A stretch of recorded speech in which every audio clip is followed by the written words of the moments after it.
څلورو سره جفا مه کوه. پلار، مور، ورور، خور. څلور نه ځان ساته: غم، خفګان، کمزوري، بخیلي. په څلورو سختي مه کوه: یتیم، مسکین، فقیر، مریض. څلورو کې کوشش کوه: صبر، نرمي، علم، عزت. څلورو ته ځان نږدې کړه: مخلص، وفادار، نیکخویه، رښتیا ویونکی. د څلورو خبرو مه منه: دروغژن، غل، کینهګر، خودغرض. څلورو ته تل مینه ورکوئ: ښځه، بچي، کورنۍ، ملګري.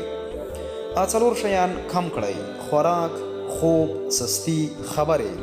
څلور شیان مه پرېږدئ: لمونځ، قرآن کریم تلاوت کول، ذکر او خپلوي. السلام علیکم ورحمة الله وبرکاته.